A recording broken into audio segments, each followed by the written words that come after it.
Yahushua Mashiach is come in the flesh is of the Most High. And every spirit that confesses not that Yahushua is coming to the flesh is not of the Most High. And this is that spirit of Antichrist, whereof ye have heard it should come, and even now already is in the world. So that's a spirit. Ye are of the children of the Most High, or ye are of the Most High little children, and have overcome them, because greater is he that is in you than he that is in the world. They are of the world, therefore speak they of the world, and the world heareth them. Now, when you check out all them groups, GMS is the haters. They want to straight up kill us, man. Yeah. So we're the hated ones. So you should say, well, wait a minute. They might be the group, because everybody hates them. And because Nate, everybody loves Nate. You got the music videos. You got the nice garments. You got those weddings. You know, you got the party Passovers. You know, oh yeah, he was pastor of the year. So that means the world loves him. Okay. Now, hey, brother, somebody made me look too hard. You the pastor. I don't want that motherfucker. Get out of here. I don't want it. I don't want your money. I don't want nothing. Okay. Just keep it moving. Yeah, herd mentality. They speak of the world. Nate, I believe he was pastor of the year 2014 or maybe 15. We could easily look it up. So that proves that he's of the world, man. They love him.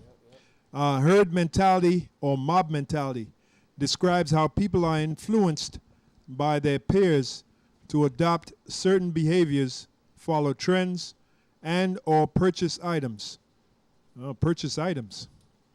That's why they got all of them got that purple Bonnie T-shirt, which Nate made a killing off that. And you had to buy it. I was going to say that. You have to buy it. Where's that in the law? Right. Where's it saying in the law that thou must buy a T-shirt from so-and-so? Yeah, did the 12 apostles all wear the same garment? Wait a minute. John the Baptist wore camel hair's garment. It didn't say that Yahushua wore camel heads. Got on him and said, look, man, look, John, you got to get down with the You got to get in fashion. You got to get down with the sweet Jesus T-shirt. Yeah, you got to get it. You got to get in fashion. The height of fashion. Examples of the herd mentality include stock market trends, superstition, and home decor. That's pretty much it. Oh, like a good example. You got these women. It's like every woman I see got a pair of jeans with slits all in them. Why did they do that? Did they all get up one day and decide to put slip? No, because that's a fashion statement. I even see men doing that, man. I hate to say this, even guys in GMS. I had to get on a couple of guys that got slits. I said, what the hell you wearing a slit? I said, first of all, I'm thinking maybe you homeless or something. Nah. You know? And certain guys in GMS got their pants sagging down off their ass, man. You ain't supposed to have your pants sagging off your ass. You ain't supposed to have slits in your goddamn jeans, man. You know? All right, going back to the book, it says, it is known, this is page 10, it is known as a chip when implanted into humans or animals instead of the RFID tag or label. And the microchip, because it is extremely small, minute in size, being proportionate to a grain of rice in 2004. And now they have nanotechnology where they can make it even smaller. The U.S. Food and Drug Administration, FDA, approves the use of RFID chips in humans, namely the Very chip, which I believe they named, you had Digital Angel, which changed his name to Veritech, and they're all the same. You know, they just changed the names. It says Exodus 21:6 and Deuteronomy 15:17 entails how puncturing and piercing symbolize a status of servitude and slavery in our law. You know, and that's how they would brand cattle back then, or slaves. You know, when you go all throughout different histories, different nations had different ways of branding their slaves. So now that this so-called white men, the Edomites, are in their empire, they want to brand their slaves with the new technology that they have out there, which is the RFID microchip.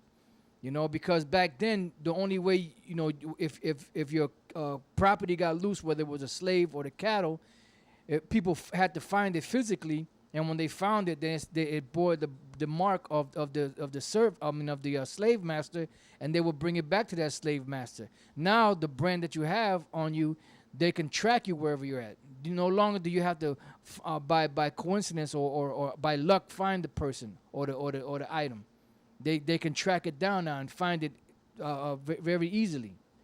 It says, historically, earrings, nose rings, and branding was public indication or sign of slavery.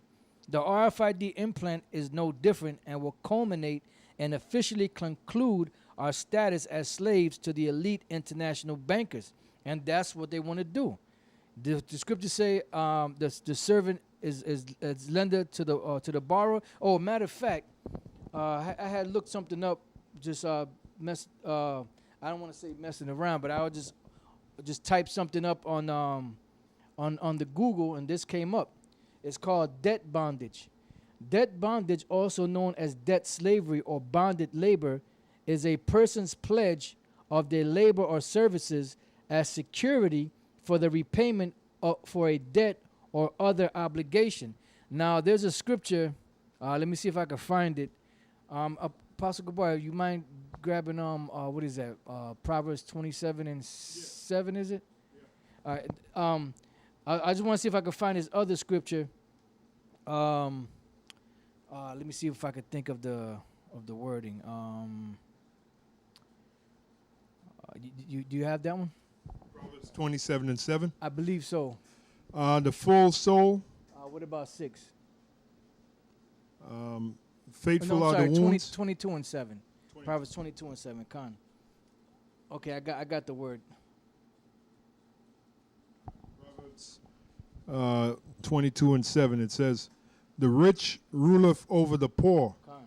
and the borrower is servant to the lender." And that's the point. The borrower is servant to the lender, and that's debt bondage. So now, when these devils set this system up, they set these people up from 1913 till now for a fall through debt, and then they'll have their property, everything that they own, even themselves as slaves. Same thing when you go back to the ancient Egyptian empire.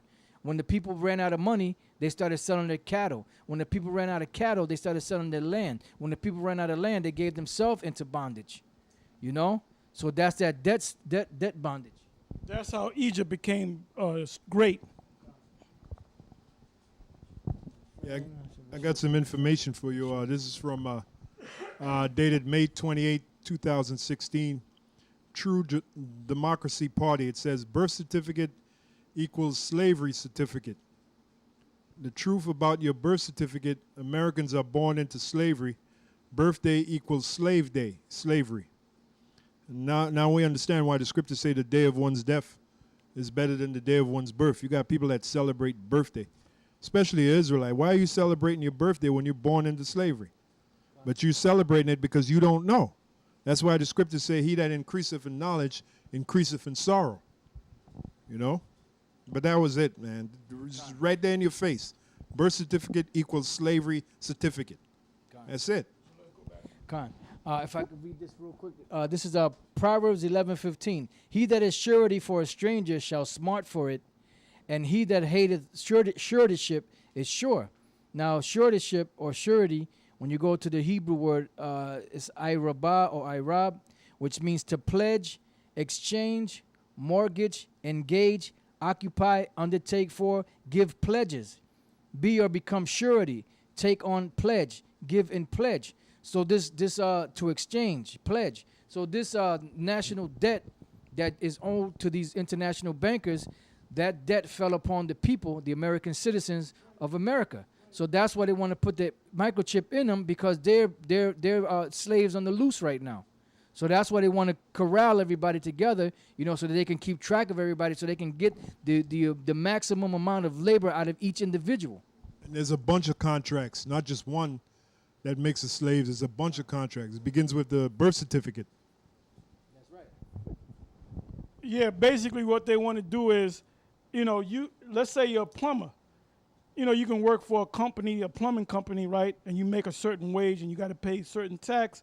but then you can do side jobs for your neighbor, you know, or you're a carpenter, or you're an auto mechanic, or you know how to fix computers. You know, you can go to your neighbors and stuff and give, fix it for them at a lower price. Well, they want to do away with all that paper money and all that, where everything is electronic. So there's no way you can just make money on the side. Every piece of money that you make is going to be accounted for. All right. That's why they want that system, man. That's the main reason why they want that system. Back to the book. It says the RFID implant is no different and will culminate and officially conclude our status as slaves to the elite international bankers. Do not the elites refer to the masses as goyim, or goyim, meaning cattle? As our currency continues to transition from fiat money to checks, money orders to debit, credit cards, the next stage in the sequence of a cashless society is the implementation of the RFID chip. It was introduced in President Obama's recent healthcare reform bill that passed in 2010. Found on page 1004, General Colin Powell once stated, "The Social Security number was a means of tracking American citizens. The RFID chip is its successor and the mark found in Revelation." And that's the end of chapter 1 in the book. Jump to chapter 2. Okay, chapter 2 is the mark and the euro connection.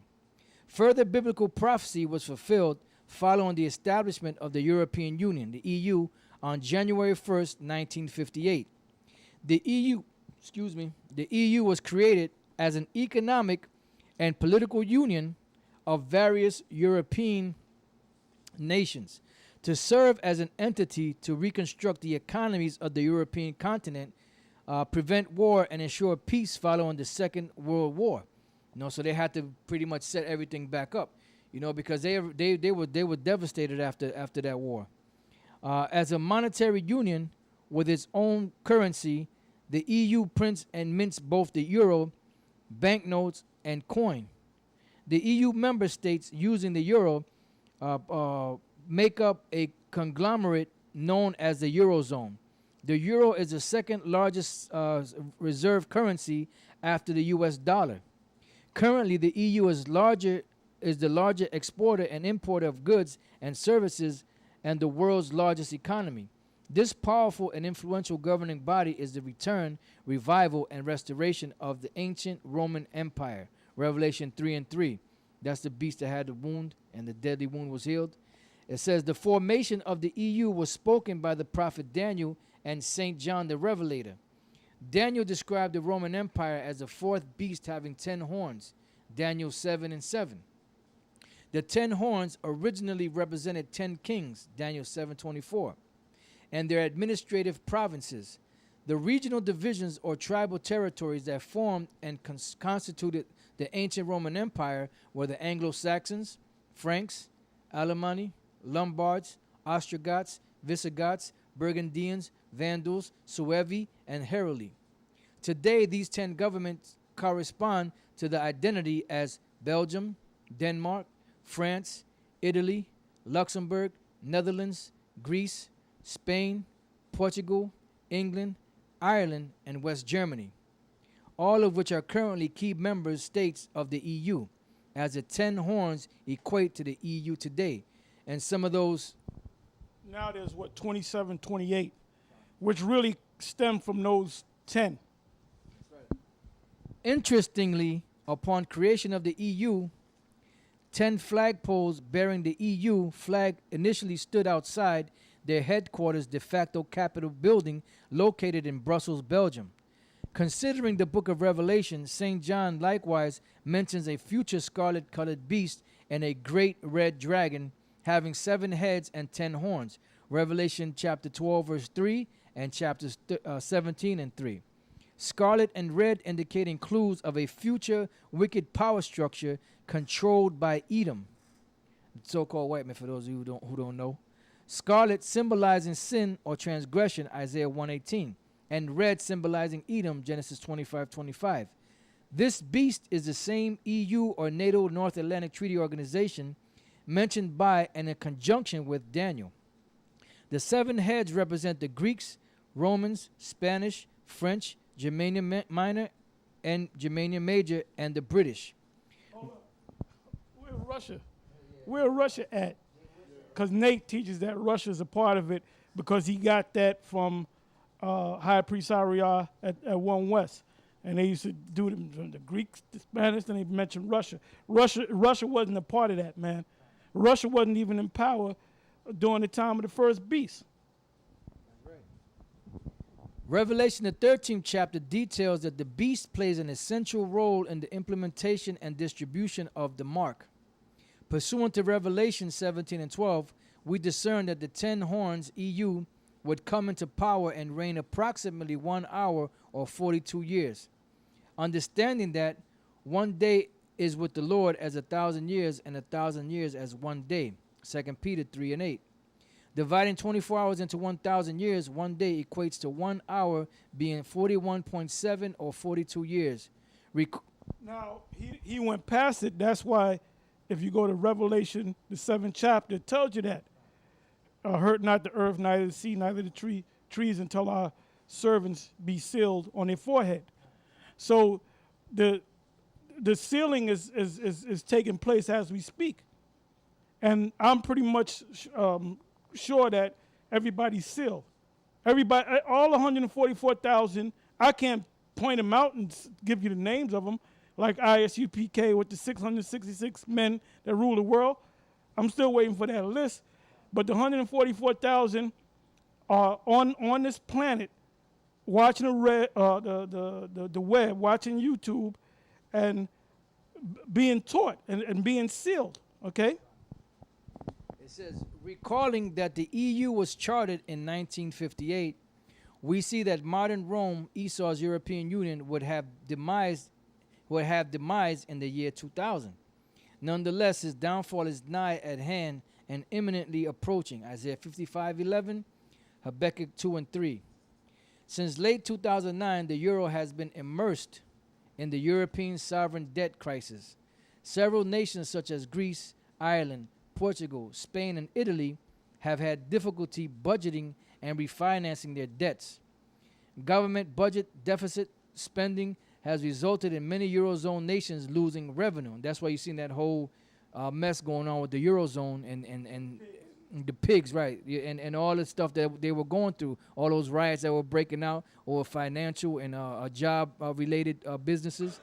It says, and in the loss of confidence in the euro by credit rating agencies such as Standard & Poor's, S&P, Moody's, and Fitch Group. The depreciation and devaluing of both the dollar and euro are grounds, reasons, and justification for why the EU desires the chip to be the new global monetary standard. The dollar, euro, and microchip are all abominable weights and measurements according to the Most High. Leviticus 19:35-36 and Deuteronomy 25:13-16. Certain prominent European leaders support and endorse the RFID chip.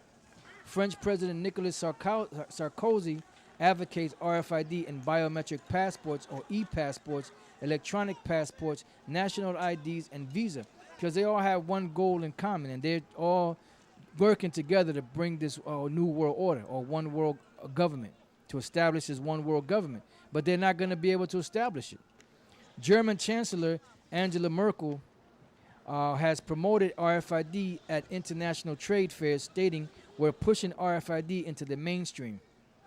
Many of the European elite, privileged socialites, and celebrities already have the RFID chip, as it is needed for admission into various private events, functions, and affairs, such as the VIP section of the exclusive Baja Beach Club in Barcelona, Spain, where VIPs identify themselves and pay for their food and drinks without need of cash or any form of ID. You know, and you know, the RFID is one of the main